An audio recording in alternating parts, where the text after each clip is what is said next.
terima kasih teman-teman sudah meluangkan waktunya sore ini. Adapun tiga agenda yang harus saya sampaikan, semuanya untuk klarifikasi, ya. Pertama, saya mau membahas terkait dengan para mafia skincare, ya. Saya ingin menyampaikan bahwa komitmen saya semenjak awal berada di sisi masyarakat untuk membela para korban akibat ulah daripada para mafia skincare. Itu tetap sama sampai dengan hari ini. Ya. Kenapa saya menyatakan mafia skincare? Karena ada salah satu pengusaha pabrik pembuat maklon, di mana ada beberapa pengusaha skincare yang dimana pengusaha skincare itu saat ini sedang ramai dibicarakan karena diduga diperas, ya, atau mau diperas oleh Nikita Mirzani. Si pengusaha skincare itu membuat, ya, produknya di sebuah pabrik yang dimana pabrik tersebut sudah mengakui kepada saya, ya, dengan sangat menyesal dalam kandungan produk-produk skincare yang mungkin saja saat ini beredar di masyarakat terdapat kandungan-kandungan yang berbahaya, ya. Artinya ini betul-betul dapat merugikan masyarakat atau mengganggu kesehatan masyarakat. Dia menyampaikan kepada saya bahwa pabriknya di mana tempat si pengusaha skincare ini membuat,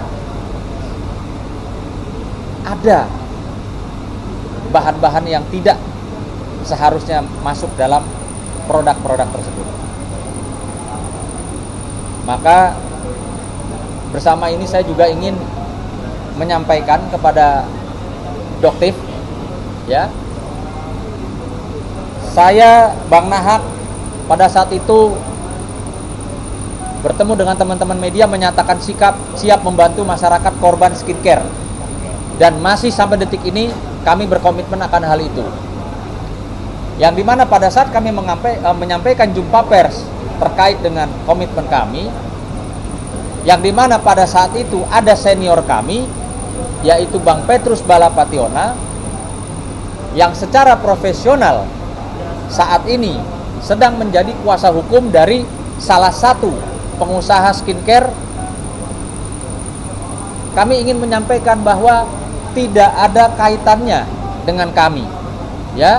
Saya tidak kenal dengan klien dari Bang Petrus Balapationa, pengusaha skincare, saya tidak kenal. Dan kami juga ingin mengklarifikasi bahwa kami bukan bagian atau tidak menjadi pengacara pengusaha skincare. Karena ini perlu digarisbawahi supaya tidak ada fitnah, tidak ada dugaan, tidak ada kekecewaan masyarakat terhadap kami yang sudah berkomitmen untuk ikut berperang melawan para yang merasa dirinya mafia skincare, ya. Penting ini kami sampaikan supaya tidak ada, ya. Saya lihat di postingan Instagram dan di situ juga Doktif bicara, ya. Nah, ini. Ya, ini ada foto saya nih. Ada foto saya, foto Bang Petrus, dan ada Bang Nahak pada saat itu yang menyatakan kita siap memerangi mafia skincare. Namun saat ini ketika Bang Petrus, ya, secara profesional sebagai seorang advokat dan tidak terikat kepada kami, saat ini menjadi kuasa hukum dari salah satu pengusaha skincare, ya itu sah-sah saja. Yang kami ingin sampaikan tidak ada kaitannya dengan kami. Gitu ya, Bang? Mungkin Bang Nahak mau menyampaikan? Ya, terima kasih. Selamat sore teman-teman semua. Bahwa pertama-tama saya dan Bang Sunan juga sudah punya komitmen bahwa setiap korban daripada skincare yang saat ini beredar, mohon hubungi kami. Itu komitmen kami sampai hari ini pun masih tetap berjalan.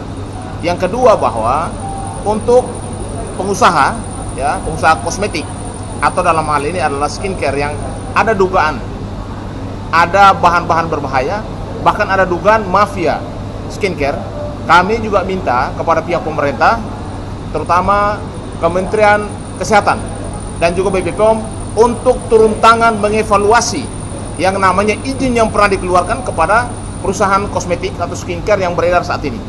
Kalau memang dia menyalahkan aturan atau bahan-bahannya membahayakan masyarakat, itu harus segera ditarik, dan juga pemiliknya harus diberikan sanksi hukum pidana atau perdata. Karena skincare ini terus terang saja digunakan oleh khalayak masyarakat pada umumnya, walau menengah ke atas ataupun menengah ke bawah, itu hampir sebagian besar menggunakannya. Makanya kami minta juga supaya evaluasinya juga oleh pihak yang memberi izin. Dan juga kalau memang ada skincare yang beredar dan tidak berizin, agar juga segera dilakukan tindakan-tindakan evaluasi di lapangan. Karena ini kegaduhannya harus dihentikan. Dan dihentikan dengan cara apa? Dengan cara penegakan hukum. Supaya para skincare yang nakal ini ataupun mafia skincare ini harus juga mengikuti aturan-aturan hukum yang berlaku.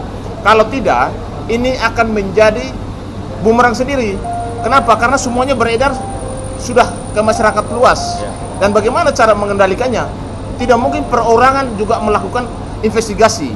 Karena negara hukum, siapapun yang mengeluarkan yang namanya izin, lembaga manapun, lembaga pemerintah, itu juga yang juga harus melakukan evaluasi dan menarik izin yang memang sudah dikeluarkan dan ternyata ada dugaan atau ditemukan oleh lab bahwa ada bahan-bahan yang memang berbahaya, dan itu bisa merugikan masyarakat pada umumnya. Bukan cuma ditemukan, tapi sudah ada pengakuan dari owner pabrik, pengakuan kepada saya bahwa dia memasukkan bahan-bahan yang bisa dikatakan berbahaya. Ya, ini ada pengakuan. Oke. Dan dia di situ juga menyampaikan akibat dari ini semua, ya, pabriknya dicabut izinnya.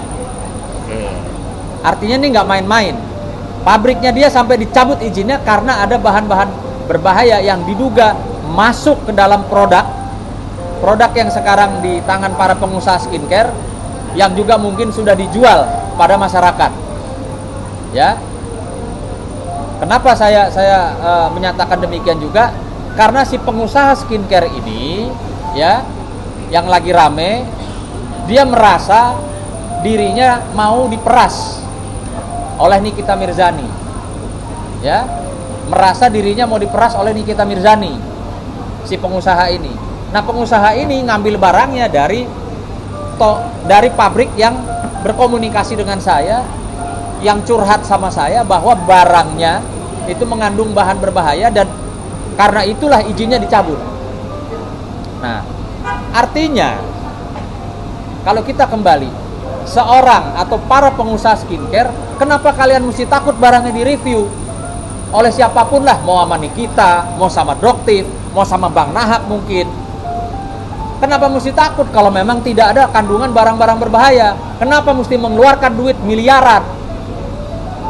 Coba, saya rasa masyarakat udah pintar lah. Orang mau mengeluarkan duit miliaran itu ada apa? Gitu loh.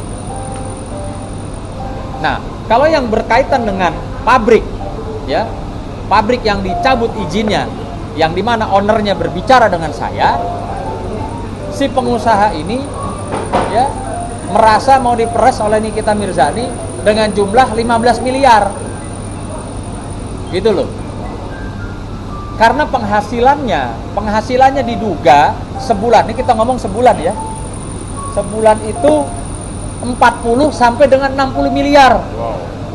Bisa nggak kalian bayangkan berapa banyak skincare yang beredar di Indonesia sehingga menghasilkan duit puluhan miliar, yang dimana itu mengandung bahan-bahan berbahaya, sehingga si pemilik pabrik izinnya dicabut.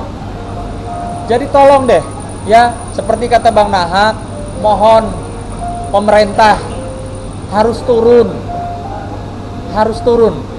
ya, BPOM khususnya atau di pihak kepolisian kriminal khusus turun, sidak, kasihan masyarakat. Ini jelas-jelas sudah ada pengakuan kok dari pemilik pabrik bahwa produk yang dijual atau yang dipesan oleh si pengusaha, yang diedar luaskan seluruh Indonesia, mengandung bahan berbahaya. Kok Bang Sunan tahu? Saya tahu. Kenapa? Pemilik pabrik bicara sama saya. Gitu loh, ya. Jadi sekali lagi saya sampaikan bahwa saya ini tidak akan berdiri di sisi pengusaha skincare atau mafia skincare. Gitu loh.